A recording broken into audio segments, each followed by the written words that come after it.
Ahí está. Bueno, y empezamos. Buenas tardes para todos. Hoy tenemos el teórico número 2, siguiendo el orden de lo que venimos, dejando de lado la clase inaugural, y bueno, el tema número 3, que corresponde a diagnóstico, examen clínico, diagnóstico, pronóstico y plan de tratamiento. Me quedó incompleto el nombre ahí, recién me doy cuenta. El tema número 2 corresponde al tema de gerodontología, que lo vamos a dejar más para adelante, porque bueno, es una visión un poco más general del tema, que no hace mucho, si bien les va a dar muchas herramientas a ustedes cuando inicien la clínica, porque como comentamos el tema anterior, la población que nosotros atendemos, en su mayoría son adultos mayores, y bueno, ese tema les va a dar muchas herramientas para empezar a conocer la temática y cómo es que nos manejamos frente al adulto mayor. El tema de hoy, por supuesto que tiene una relevancia fundamental. Creo que en todas las disciplinas clínicas ustedes van a ver que coincide que todos los temarios y las unidades de aprendizaje comienzan con estos temas, ¿verdad? Porque ustedes empiezan a ser más específicos en el examen de este tipo de pacientes, que acá recuerden que vamos a estar viendo pacientes desdentados totales. Entonces, hecha esta introducción, a ver si me funciona el control, ando mal con estas cosas. Ahí me abrió otra cosa que no era. Ahí. Bueno, ahí anduvo. Ustedes recuerdan del tema pasado, del tema número 1, que hablábamos de que el tratamiento nuestro, creo que en toda la odontología, siempre tiene que ser con una visión integral, porque bueno, es necesario observar y estudiar al paciente previo a tomar decisiones de una manera integral. Hoy contábamos con quien estaba hablando recién, es la psicóloga Ana Laura Russo, que nos va a estar acompañando en un tema específico más adelante en el tiempo, en el calendario, pero hoy va a tener una participación. Vamos a comentar un poquitito algo de los temas que hacemos a la hora de hacer el examen, que nosotros tratamos de ver un poco al paciente desde el punto de vista también psicológico, cómo nos tenemos que manejar sobre todos nosotros. No sé si Ana Laura querés decir algo ahora o esperás a que llegue a ese punto y conversamos ahí. No, sí, buenas tardes primero. Sí, porque van a encontrar como alguien más. Y bueno, y ahora capaz que después, cuando lleguemos a los aspectos psicológicos, un poco el qué motiva estar acá comparado con que esta es la primera vez que estoy en este curso y en este formato, si no nos hubiéramos visto presencialmente, pero bueno, capaz que les cuento ahí un poco, Germán, después el por qué, y ya relacionamos con estas clasificaciones que vos traes y eso. Bien, perfecto. Bueno, decíamos que entonces, obviamente, el hecho de ver al paciente de una manera integral es un aspecto fundamental en toda la clínica nuestra, y también de una manera siempre preventiva, ¿no? Esto es un paradigma que cambió en el último tiempo, no solo con el advenimiento, por ejemplo, de los implantes, que somos más conservadores con las piezas dentales, existen más herramientas, obviamente, para conservar piezas, pero bueno, si bien la dentación total podría considerarse, como dice ahí, un estado terminal de la odontología, ¿no? Un fracaso total, perdimos todas las piezas dentales, pobre paciente, y nosotros tenemos que ahora encargarnos de rehabilitarlo. Pero siempre hay situaciones que pueden empeorar y nosotros debemos actuar de una manera preventiva para que esto no ocurra. Entonces vamos a ir viendo todos esos aspectos. Saben que me tapan los controles de Zoom, ustedes no los ven, pero me tapan todo el texto y a mí me ayuda me sirve de guía. No sé si los puedo ocultar esto. Bueno, obviamente para el primer eslabón cuando conocemos a un paciente, obviamente después de las relaciones humanas de presentarnos y conocernos, de conocer desde dónde viene el paciente, cómo nos encontró, es hacer una historia clínica, ¿no? La historia clínica es un conjunto de datos, ahora vamos a ver su definición, que nos va a permitir hacer un diagnóstico y un pronóstico y elaborar un plan de tratamiento que nos permitan, bueno, resolverle la problemática al paciente. Y por supuesto, incluido todo lo que son los planes de mantenimiento después, que lo conocemos como tratamiento postprostodóntico en nuestro caso. Ando mal con los controles y con todas estas cosas, no me voy a ver si... No sé qué toqué ahora. Discúlpenme que...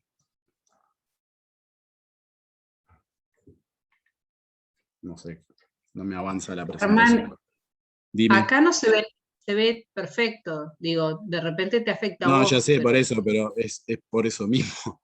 Ustedes no lo ven, pero a mí los controles de Zoom me tapan toda la pantalla y no lo puedo... Ah, Ahí toqué algo que no era.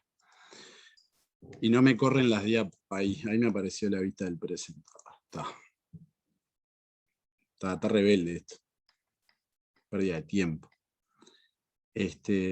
A ver, esperen si puedo. Esto por meterme con el precio. Ahí seguimos. Bueno, la historia clínica, como les decía, una definición, es un documento legal, único, muy importante, porque obviamente es de cada persona, confidencial, ahí tenemos que cuidar ciertos aspectos, que recoge la descripción completa, ordenada, precisa, legible y veraz de la información que el profesional obtiene de la relación directa y técnica con el paciente. ¿No? Esa es una definición que la tienen que comprender porque tiene muchos conceptos ahí metidos, y cada uno es muy importante. Obviamente vamos a interpretar y a interrogar sobre los antecedentes hereditarios, familiares, sociales, ambientales, que se consideran de interés. Tampoco nos vamos a ir por las ramas cuando hacemos una historia clínica, ¿no?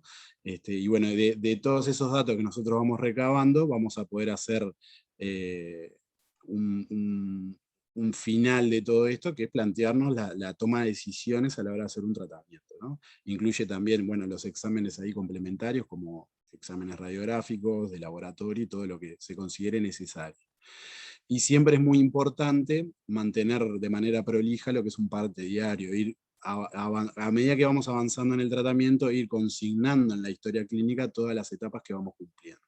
Y cosas que vayan cambiando, por supuesto. A veces se piden análisis de laboratorio o elementos que los tenemos después, y obviamente hay que irlos a resumir y a dejarlos consignados, que es nuestra interpretación de lo que estamos viendo. O nos está informando otro colega cuando hacemos una derivación o una interconsulta con otro profesional. Esto es IFO, ¿no? Creo que ya lo deben de conocer. Es una herramienta, la historia clínica años anteriores, y bueno, de toda la vida se hizo a mano y a papel, lápiz, papel, y ahí se iban escribiendo. Esto es una herramienta que intenta facilitar la labor, a veces la complicamos un poco, como sucede con todas las herramientas tecnológicas, pero bueno, ha madurado mucho, es una herramienta muy útil, que nos va a permitir, además bueno, hacer la historia clínica del paciente, a la facultad le permite también, por ejemplo, obtener datos estadísticos para tomar decisiones desde el punto de vista de la gestión, conocer cuántos pacientes se hacen qué prestación, cuántos pacientes padecen de tal patología, qué edades atendemos, qué medios de locomoción utilizan para llegar a la facultad. Imagínense todo lo que podemos sacar a través de una herramienta informática que antes, cuando se hacía en papel, había que ir a leer una por una. Entonces, cobra hoy esto es de fundamental importancia para poder nosotros hacer una historia clínica y tener datos que nos permitan hacer un montón de toma de decisiones a nivel institucional, sobre todo, aparte de las particulares del paciente. Estos son los datos cuando ustedes ingresan a un paciente. Es fundamental poder tener los datos patronímicos para poder registrar al paciente. Ustedes van a completar una serie de campos, que son estos que ustedes ven acá, y bueno, hacen la carta de presentación del paciente. El número de documento va a ser el número de registro en facultad, que nosotros, si necesitamos ubicar a una persona, lo vamos a ir a buscar a través de la cédula. Y esta es la primera cuestión que ustedes empiezan a ver, empiezan a analizar al paciente, ¿no?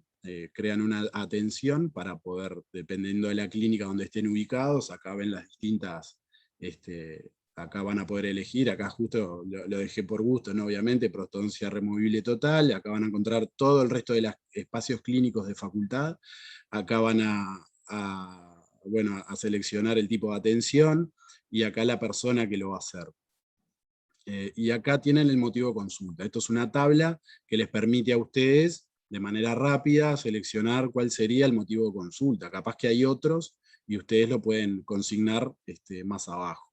Pero en nuestro caso, por ejemplo, en general va a ser la edentación el motivo de consulta. Recuerden que en el motivo de consulta no se incluyen los tratamientos. El paciente puede decir, vengo para hacerme una prótesis, ahí, o una extracción. Ahí él está diciendo un tratamiento. En verdad, si viene por una extracción, capaz que el motivo es una infección, un dolor. En caso de la edentación, si viene, les dice, vengo a hacerme las prótesis, el motivo es la edentación, la falta de piezas dentales que él las quiere reponer. Y bueno, en la historia de la enfermedad, ustedes van a poder acá consignar también un poco las palabras estas que les decías del paciente, desde cuándo sufre el problema, cómo ha sido la evolución. Y bueno, de manera breve ustedes pueden ahí poner un montón de cosas que son importantes a la hora de uno ir a buscar un paciente y conocer. Y esto es una vez que ustedes ya lo ingresaron al paciente, van a tener toda esta serie de campos que están en verde. A medida que ustedes los van completando, esta placa se vuelve de color azul, ¿no? Si ustedes completan datos, esto se transforma en color un celestito. Y ahí van a tener, ¿no?, que completar los antecedentes médicos generales, la medicación que hace uso el paciente, el odontograma, cuando es un dato muy relevante, ¿no? Es lo primero que ustedes ven. ¿Qué pasa con el odontograma? En general, el paciente puede venir y puede tener alguna pieza o algún resto radicular. Y como ustedes es la primera vez que lo están viendo, no pueden poner que el paciente ya es desdentado total, porque ahí ustedes, más allá de que tenga las extracciones indicadas, ya estarían avanzando en lo que van a ver después. Y entonces, el odontograma inicial tiene que ser la foto de cómo ustedes toman contacto con el paciente.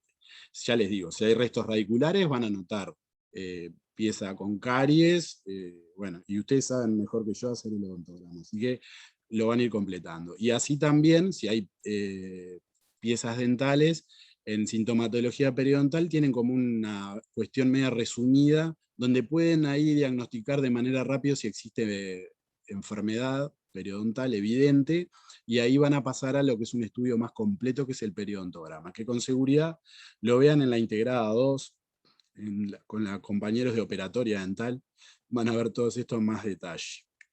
Vamos a ir avanzando en cada uno de estos puntos. Antecedentes médicos generales. Los antecedentes médicos generales son todos aquellos estados orgánicos, ¿no?, que el individuo sufre y que van a poder toman importancia en nuestra disciplina porque pueden tener repercusiones a nivel de la boca, como también las patologías bucales tienen repercusiones a nivel general del individuo. Entonces es bueno conocer qué es lo que tiene. En general el paciente conoce muy bien qué es lo que padece, y si no, ahí es donde interviene nuestra capacidad de poder, a través del interrogatorio, ir entendiendo por dónde viene la mano, cómo está el paciente y si necesita alguna consulta médica, todas esas cosas que tenemos que ir anotando y estar alertas cuando tomamos contacto por primera vez. Existen múltiples enfermedades generales que tienen repercusión y mucha influencia con nuestra disciplina. ¿Por qué? Porque pueden, bueno, afectar la musculatura, el control neuromuscular, como es la enfermedad de Parkinson. Imagínense un paciente con Parkinson que nosotros tenemos que tomar registros, tenemos que tomar impresiones. Es bueno conocer en el estado en que está. Muchas de estas enfermedades a veces generan deficiencias de la saliva, que nos dificultan muchas labores y nos van a dificultar también a la hora de conformar el pronóstico y que el paciente pueda sobrellevar un aparato que va a estar instalado dentro de la cavidad bucal. Entonces, todas estas enfermedades, y por supuesto hay una lista interminable de cuadros clínicos que se nos pueden presentar, que está bueno que cuando el paciente les dice que sufre de algo de esto, ustedes puedan indagar y poder ver, ir a estudiar de qué se trata, ver reacciones, efectos de la enfermedad a nivel sistémico, por supuesto, pero también a nivel de la boca. Porque es importante que ustedes, recuerden, hagan un plan de tratamiento después, bien particular, individual de cada paciente. Y bueno,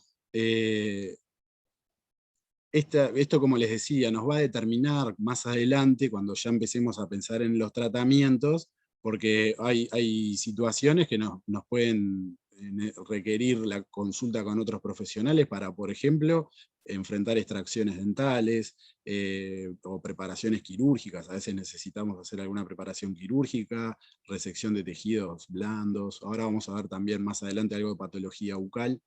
El tipo de prótesis que vamos a hacer, a veces si están las piezas con todas las indicaciones de extracción, nos puede estar determinando que en vez de hacer una técnica convencional, hagamos una técnica inmediata, por ejemplo, que es aquella que hace las extracciones en el mismo día que se instala el aparato. Y bueno, todos estos elementos son de fundamental importancia. Obviamente, como les decía recién, es imposible enumerar todas las situaciones y meternos en cada una de ellas, porque tendríamos que, bueno, sería un curso de patología, de medicina, y no podemos ahondar mucho más. Sí, cada situación merece que ustedes vayan a la literatura a informarse qué es esa enfermedad, por más simple que sea. Por ejemplo, el paciente, algo bastante prevalente en nuestra población es la diabetes. Y bueno, ¿qué implicancias tiene la diabetes en los tratamientos en el hueso, en la cicatrización de las heridas? Y todo eso está bueno que ustedes vayan abriendo la cabeza para poder después ser unos clínicos muy completos a la hora de enfrentar la atención de un paciente. Si tienen preguntas, por supuesto, me las van formulando en el chat o prenden el micrófono y me hablan. ¿Tá? Y bueno, ahí, como les decía, hay otros elementos también que son importantes, que tienen influencia también en los tratamientos, que son obviamente la situación social de la persona, factores ambientales, bueno, son todas cosas vinculadas a este tema que estamos. Sigo con problemas del control. Volvemos para atrás, antecedentes médicos generales, y ahora vamos a la medicación. La medicación, recuerden que estamos viendo pacientes en su gran mayoría añosos, ancianos, adultos mayores, algunos más veteranos, otros menos, pero tienen una particularidad que pueden tener un alto consumo de fármacos, ¿no? Para tratar estas distintas patologías que estábamos viendo recién. Y bueno, existen, aparte de ese efecto terapéutico que tienen los fármacos, ustedes saben que pueden tener reacciones adversas, o efectos que son colaterales a la medicación, al objetivo que buscan, pero que pueden estar influyendo. Y hay una lista enorme de medicamentos que producen bruxismo, que producen serostomía, y los tenemos que conocer. También es una buena idea y tarea ir a anotar, porque no tenemos cómo nosotros conocer todos los medicamentos. A mí a veces vienen pacientes, me nombran un medicamento y no tengo ni idea. Les pregunto, ¿para qué lo tomo? Si no lo conozco. Y no hay que tener vergüenza de no conocer todos los medicamentos, porque obviamente no podemos. Para eso hay libros. Y bueno, anotamos todos los detalles y vamos a ver qué implicancias puede tener, si nos va a terminar influyendo en alguna decisión que nosotros tenemos que tomar. Y bueno, eso es un poco la definición de reacción adversa que les decía recién, ese texto que apareció ahí. Y, por ejemplo, en un artículo de René Romero, que lo tienen ahí abajo, de la profesora Romero de fármaco, ella da el dato de que se estima que las mujeres tienen 1,5 a 1,7 veces más riesgo de desarrollar reacciones adversas que los hombres. Y entre las más frecuentes también menciona que, bueno, la serostomía, la disgeusia, estomatitis medicamentosa, candidiasis, mucositis, y todas esas listas de cosas que los medicamentos pueden producir en la boca. Si será importante, entonces, indagar y profundizar en estos aspectos. Es una buena práctica, como dice ahí, que a veces los pacientes mayores también es difícil que nos puedan transmitir, no saben ni qué están tomando muchas veces. Y bueno, está bueno pedirles que para la próxima consulta asistan a la misma con una bolsita, con con las cajitas de los mismos para nosotros poder tener bien detallado qué es lo que están tomando y poder conocer un poquito más, ¿no? Y esto es muy importante que ustedes lo consignen todo en la historia clínica, en la herramienta. Y bueno, y ahí ven acá arriba que tienen distintas pestañas, los datos personales ya los vimos, lo de la atención ya lo vimos, los datos clínicos generales los estamos viendo, y pueden pasar a los datos clínicos específicos. ¿Qué son los datos clínicos específicos? Los famosos anexos que teníamos antes en papel, pero que bueno, que están, cada disciplina está teniendo un espacio para poder desarrollar su propia historia más concreta o más específica, ¿no? Esto no sería necesario. Si ustedes manejan una historia clínica, tienen que ser, ¿cómo se hace una historia clínica? Tienen que ser capaces de hacerlo en una hoja en blanco. Conocer que se empieza por los datos patronímicos, por la anamnesis, indagar por los antecedentes médicos, generales, familiares, y bueno, y después ir a lo específico para hacer un examen clínico bien sistematizado y ordenado de los aspectos regionales, y locales, y poder obtener el diagnóstico, que es el primer paso que vamos a ver. Una vez que ustedes ingresan al anexo de prótesis, van a tener todos estos puntos que pasa lo mismo, ¿no? Ahí están en verde porque están incompletos, y ustedes a medida que los vayan completando, van a ir teniendo los distintos elementos que van a ir completando todos estos aspectos. La anamnesis, vamos a llenar todo lo que está acá previamente. Obviamente estas son preguntas bastante básicas: si el paciente no es ambulatorio, ¿por qué? Y acá se van abriendo distintos campos donde ustedes van anotando todo. Y llegan también a una cuestión que en las primeras situaciones o consultas que tenemos con los pacientes es importante que ustedes indaguen, lo que es la evaluación dietética o nutricional del paciente. Obviamente, eso es una definición de nutrición, ¿no? ¿Qué quiere decir? Estamos viendo, recuerden, de manera integral al paciente. No es que nosotros, como va a pasar ahora, y lo vamos a hablar con Ana Laura, en los aspectos psicológicos, no es que nosotros podamos hacer un diagnóstico nutricional. Hay una carrera, hay un título para eso, y hay colegas que nosotros podemos derivar. Pero nosotros podemos estar detectando alguna anomalía en este sentido, y podemos bueno, poder derivar o aconsejar al paciente si vemos un paciente muy obeso o muy delgado, con falta de buena hidratación. Podemos nosotros un poco profundizar en esos aspectos y tratar de detectar si hay algo que está sucediendo. Obviamente también hay otras patologías que influyen en la nutrición. La diabetes, por ejemplo, es un caso muy claro que el paciente tiene que estar controlado, no solo con el diabetólogo, sino también con un nutricionista, para tener una dieta acorde a su patología. Y ahí está la cartilla dietaria, que ustedes la pueden descargar de EVA cuando empiecen a hacer la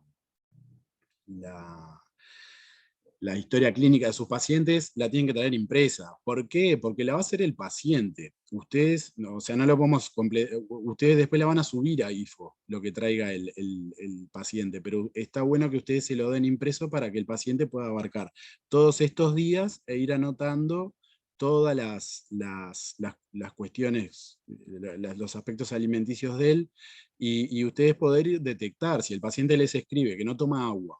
Le van a preguntar, ¿se olvidó de anotarla o no toma agua? Capaz que toma poco.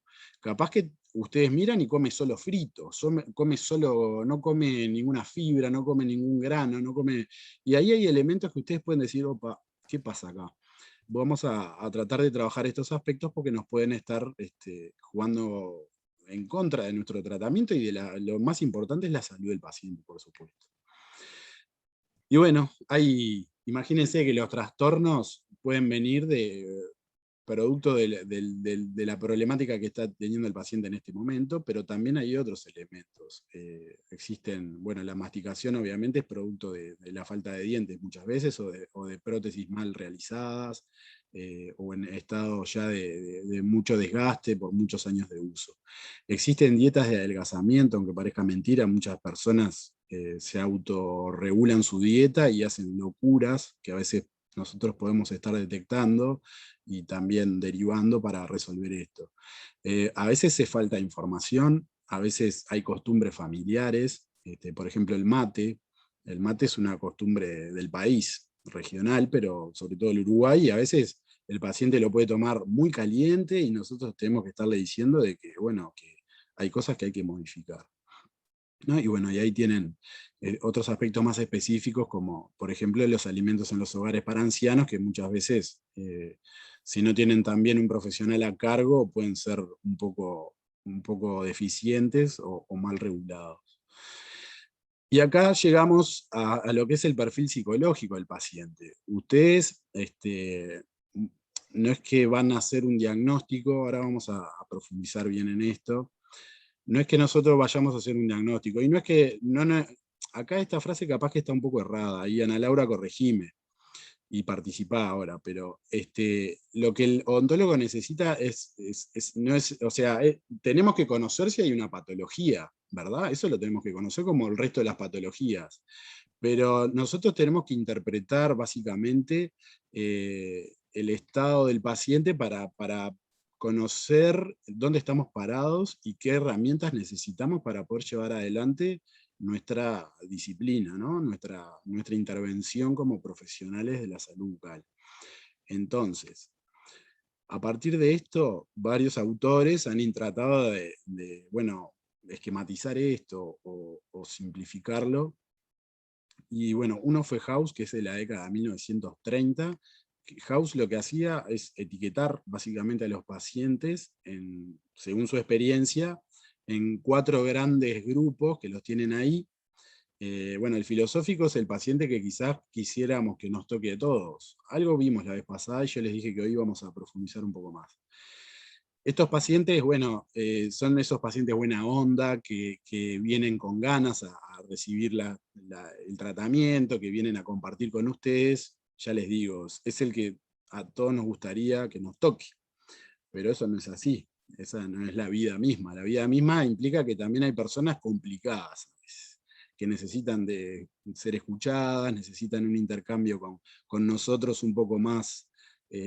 Tenemos que formarnos en la paciencia para poder conversar y explicarles, manejar las expectativas del tratamiento. Y bueno, en estos House, por ejemplo, encasillaba a los preciosistas escépticos, que son aquellos que tienen muy mala salud, no necesitan de mucho tratamiento, perdón, pero no están dispuestos a aceptar nuestras sugerencias, ni para traer las piezas, ni no quieren convertirse en portadores de prótesis porque lo ven como algo espantoso, y dudan de nosotros como profesionales para poder resolverles ese problema. Imagínense, si esto se suman condiciones anatómicas muy desfavorables, lo complejo que se puede volver un tratamiento. Imagínense eso.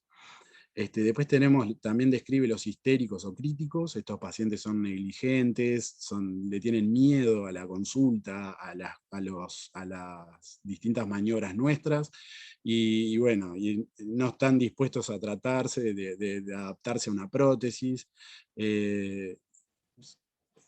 Esperan que todo funcione como la dentición natural, y muchas veces tienen unas expectativas que no son las reales, ¿no? Que nosotros no se las podemos resolver con nuestras herramientas para tratarlos. Y después también tenemos los pacientes indiferentes, que estos vienen en general obligados por un tercero, no les interesa mucho rehabilitarse y han sobrevivido de esta manera, pero también podemos encontrarnos que están en unas condiciones muy malas desde el punto de vista de la salud, y hay que trabajar mucho en la motivación con estos pacientes para poder traerlos como un aliado para que el tratamiento pueda funcionar. También tenemos otros autores, como Friedman y colaboradores. Acá les voy a dejar el artículo, acá abajo aparece, ahí. Ellos hacen referencia a los pacientes también según el grado de adaptación. La adaptación 1 podría ser aquellos que también logran adaptarse, porque ponen esfuerzo de sí mismos, porque bueno, tienen condiciones bucales que favorecen el tratamiento. Pero después empiezan también los complicados, las situaciones complicadas. Por ejemplo, en la adaptación 1, donde hay una adaptación orgánica, pero no así una adaptación psicológica. Pero sin embargo, el paciente, gracias a esas condiciones orgánicas que tiene, sobrelleva la situación y luego puede lograr adaptarse. Después aumentando la complejidad, es la adaptación 2, donde no hay adaptación ni orgánica ni psicológica. El paciente no tolera la prótesis, la rechaza también desde el punto de vista psicológico, y bueno, estos requieren de un trabajo muy fuerte de parte nuestra, también con derivación a un psicólogo puede ser, para poder tratar de ayudarlos. Y el paciente en adaptación 3, bueno, es el más complejo de todos, es un paciente que en general abandonan los tratamientos o se aíslan producto de la situación bucal que están viviendo, que se sobreagregan a veces a otras cuestiones más importantes de la vida, ¿no? Y ellos plantean hacer una entrevista iatrosedativa. Iatro, recuérdense que es un acto médico, de origen, creo que es griego, o del latín, no me acuerdo ahora, pero bueno, tratamos de apaciguar al paciente, conversar, tratando de buscar el problema, que el paciente lo acepte y que tiene soluciones, y bueno, recorremos todos estos caminos para poder ofrecerle una solución al problema que presenta el paciente. Ana Laura. Bueno, sí, por acá intervenir un poco como complementando, creo que, y retomando un poco, ¿no? Esta idea como de salud que planteaba Germán, en el sentido de lograr esta salud integral, y que ustedes inmediatamente lo hacen en la historia clínica cuando preguntan todos los aspectos, ¿no? Desde, bueno, de todas las enfermedades que el paciente tiene o puede no saber, ¿no? Esto, preguntarle patologías previas, incluso, bueno, otras intervenciones que se hayan hecho, y también se nos viene como encima lo psicológico, incluso lo social, porque obviamente hay pacientes que pueden contarles desde que no pueden venir porque no tienen para el transporte o porque tuvieron un conflicto en su familia, u otros que muchas veces en ese vínculo, porque acá creo que lo que estamos hablando es que obviamente, por más que en la profesión odontológica tengo como muy definido cuál es mi área de trabajo, pero el que tenemos delante es una persona completa con todas esas áreas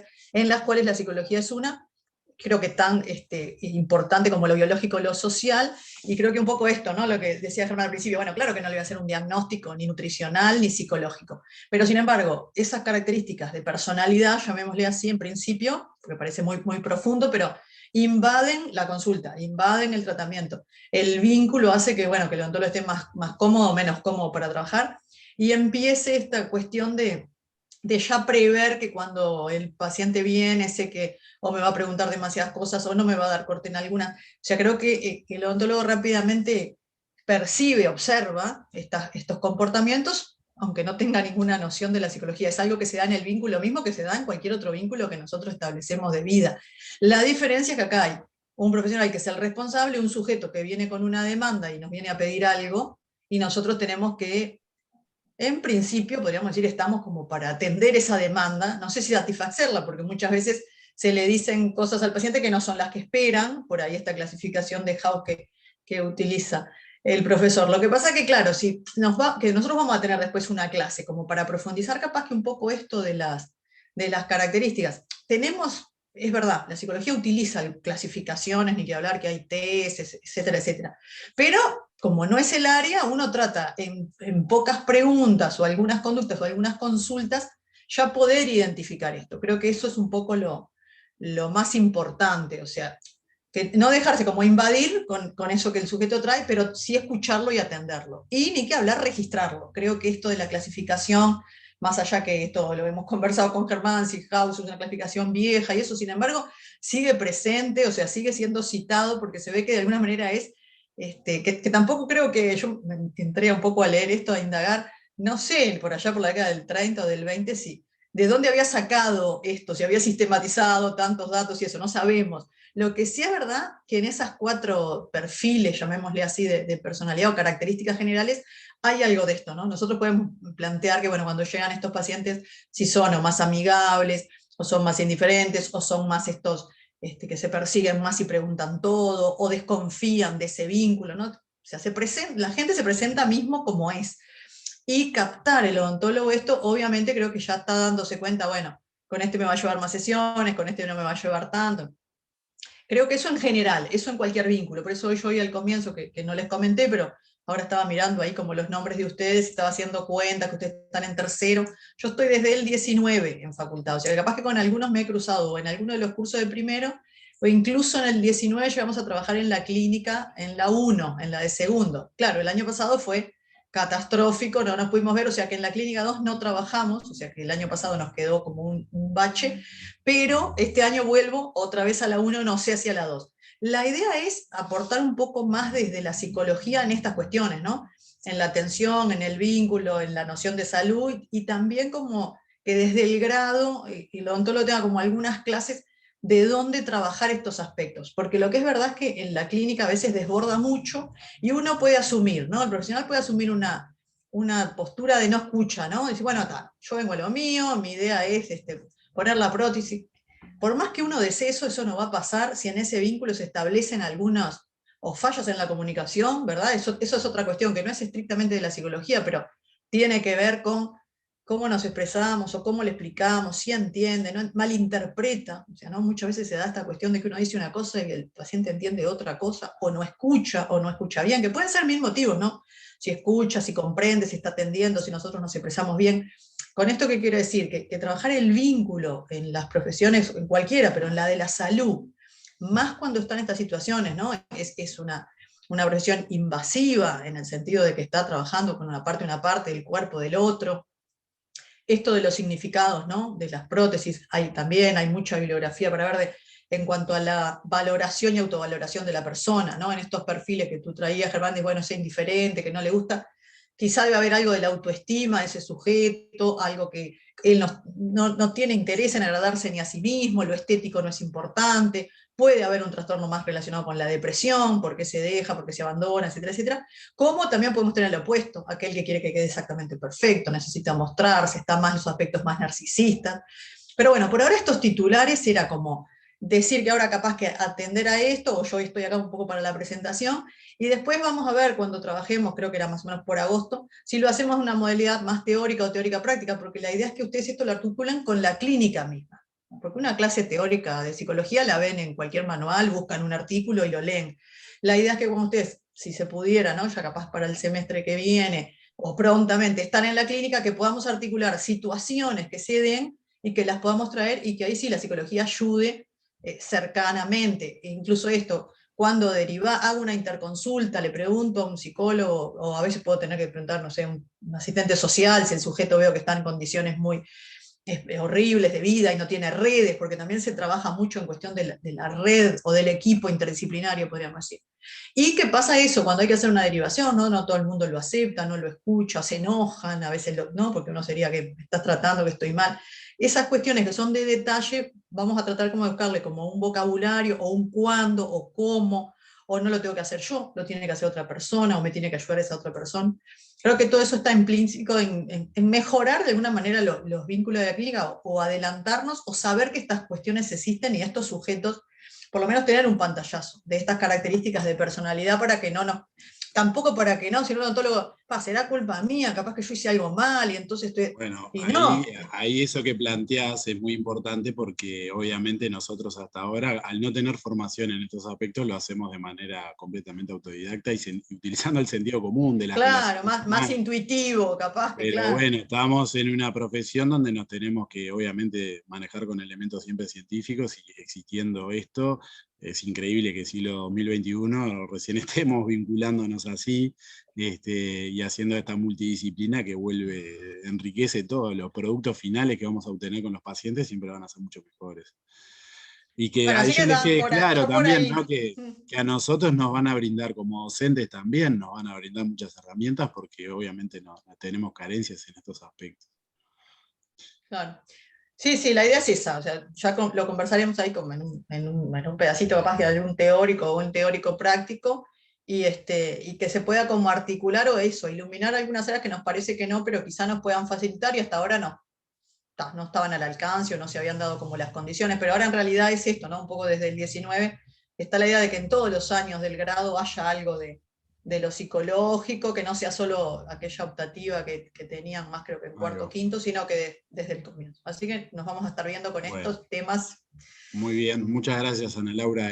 Si querés te liberamos también, porque ahora viene la parte de Bocas, que sé que capaz que te impresiona un poco más. Sí, capaz que sí, si me empiezo a aburrir, digo, no, lo dejo para otro momento, ¿no? Mejor. Gracias, que Hay pasen bien. poquita sangre, poquita sangre. No, esas fotos. No es lo mío, no es lo mío. Bueno, muy Gracias, bien. que anden bien. Gracias. Chao. Continuamos entonces con la historia clínica, ¿verdad? Con estos aspectos. Y teníamos ahí el anexo, el examen. Empezamos ahora sí con lo que es el examen regional extraoral, ¿no? Vamos a ir viendo cada uno de estos puntos, con el examen intraoral, el examen de las prótesis en uso, y empezamos. El examen clínico, obviamente, empezamos como de afuera hacia adentro, ¿no?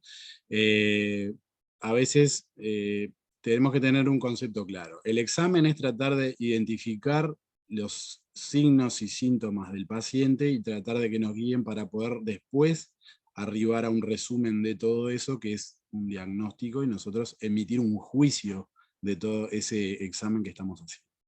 Entonces, bueno, obviamente el examen es la base de estas tres cosas que vamos a ver al final. Existen una serie de normas o cuestiones, consejos, tips, tómenlo como más les guste, que ayudan un poco a tener en claro la importancia del examen. El paciente siempre debe examinarse. Nosotros no podemos estar emitiendo juicios sin haber indagado en los distintos aspectos que venimos hablando y que vamos a seguir viendo. El examen es mutuo, recuerden que el paciente, cuando la primera que los conoce, también los está viendo cómo son ustedes, qué grado de empatía tienen, qué grado de apertura y confianza le dan, y ahí ustedes también obviamente hay que manejarlo con la relación paciente-profesional.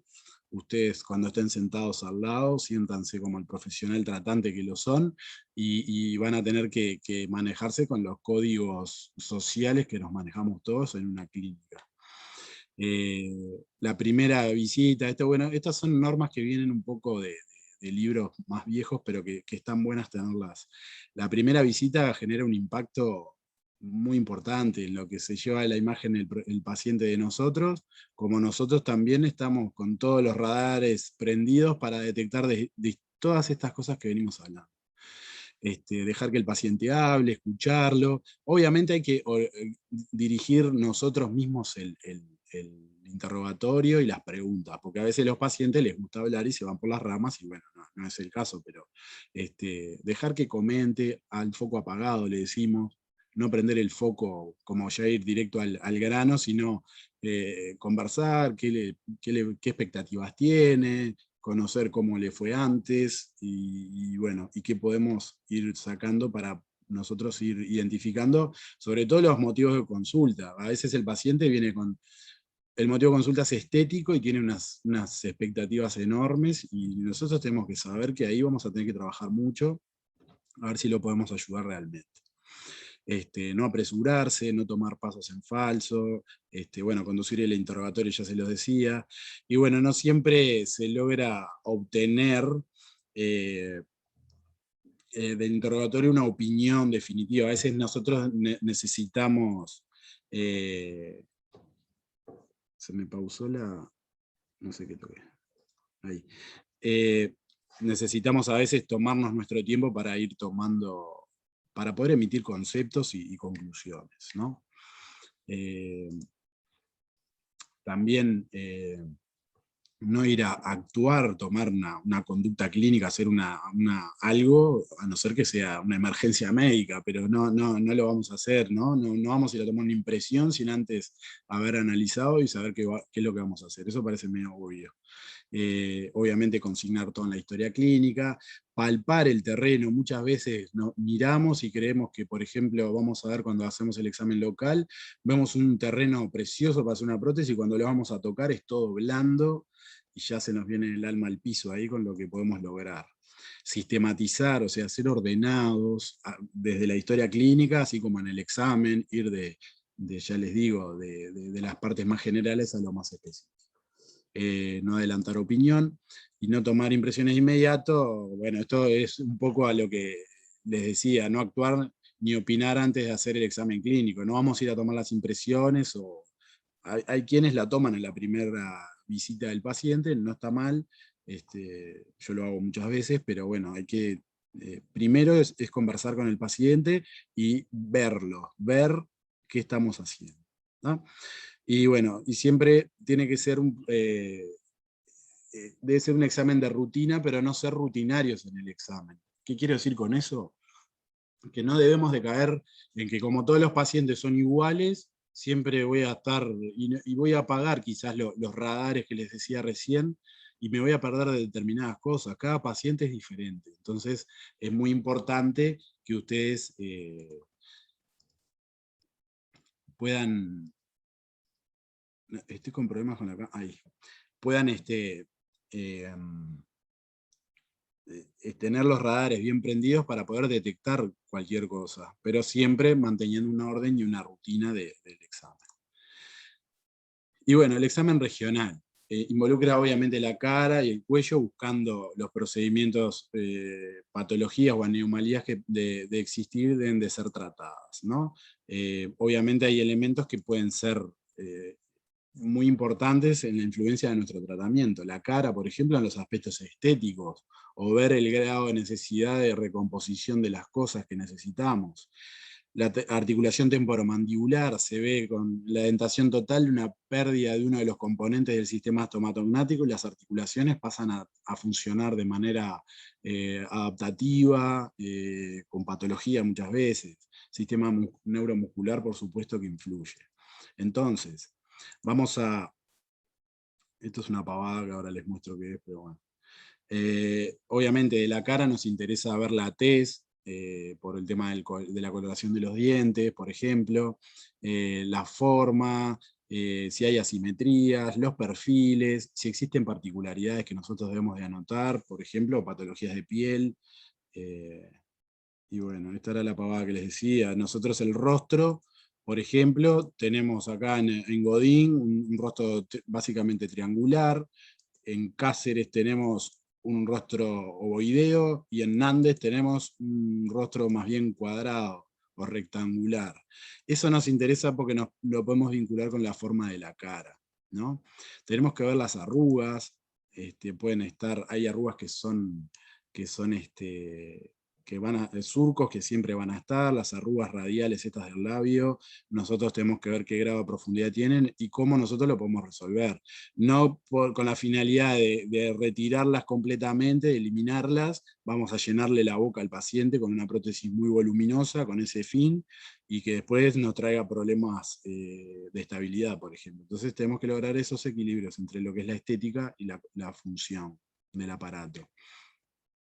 Vamos a ver el orificio bucal, lo vamos a palpar. Ahí tengo unos videitos, ahora les empiezo a pasar unos videitos que están interesantes. Con la pinza, ustedes ven el orificio y lo van a distender para ver el grado de distensión, cuántos dedos pueden entrar, y en qué puede influir esto. Ahí están viendo el frenillo y el labio del lado de adentro, ya están viendo un paneo general de toda la boca, pero empezamos por acá afuera. El grado de hidratación de las mucosas, la presencia de saliva, la coloración, todos elementos que nos hacen a nuestro diagnóstico. Ahí está viendo las mejillas, vemos también la mucosa, la superficie, de un lado, del otro. ¿Ven? Ahí podemos encontrarnos patologías queratóxicas de los epitelios mucosos, por ejemplo, que todas lo vamos a ir anotando, no con un diagnóstico, sino hiperqueratinización, o zona blanca, lesión blanca de mejilla, y después vamos a emitir el diagnóstico que les digo. Los labios los vamos a analizar tanto en su posición, si está hundido, si está normal. Obviamente ustedes, cuando empiezan la primera vez con el paciente, les va a dificultar encontrar, saber cuándo un labio está hundido y cuándo está bien posicionado. Todavía no tienen ese ojo clínico. Lo van a ir logrando a medida que avancen con el paciente y vean múltiples pacientes. Con un solo paciente, a no ser que sea algo muy extremo, a veces les mandamos a decir, a ver, esta lengua es grande, es chica, es mediana, y ustedes se van a encontrar que para ustedes en su gran mayoría es todo mediano, por ejemplo. Está bien, consúltenle al docente cuando tengan dudas y después pónganlo y ustedes lo discuten con el paciente. Y van a poder ver otros pacientes de la clínica para poder hacer ese ojo y ese ojo para medir estas cosas que a veces, la primera vez es muy difícil de lograr. Respecto al labio, la longitud, que se mide obviamente de la base de la nariz al borde libre, en el superior, y del surco mentoniano al bermellón también del labio inferior, van a ustedes medir ese labio, ¿no? Si se ven, acá en este caso está totalmente colapsado, y acá ustedes saben que van a tener que necesitar de una prótesis para reposicionar esta cortina muscular que está totalmente sin apoyo del lado interno. Y acá la misma paciente con la rehabilitación puesta, miren cómo se vierte el labio y cómo se genera un ángulo nasolabial casi recto, que es lo habitual que se llega a ver, cómo se eliminan arrugas, se disimulan un poco más los surcos, ¿tá? Todos esos elementos los van a ir viendo en la historia. Los músculos tienen que palparlos, perdón que me fui, y van a ir con estas tablas que los ayuda a sistematizarlo. Pueden hacer con este signo de más acá diferentes estudios de los músculos si existe sintomatología positiva, por ejemplo, de dolor. Las maniobras semiológicas para palparlo lo van a ver en la clínica. Así como la articulación temporomandibular, lo mismo. La van a palpar en la clínica, tanto en estática como en dinámica, y van a ver qué grado de patología puede existir y si existe o no. A veces no hay. A veces hay cosas que son particulares del adulto mayor y del desdentado, por ejemplo. Un cierto grado de laxitud de la articulación no habla de patología, pero bueno, capaz que a veces lo lleva a confundirse un poco y hay que revisarlo.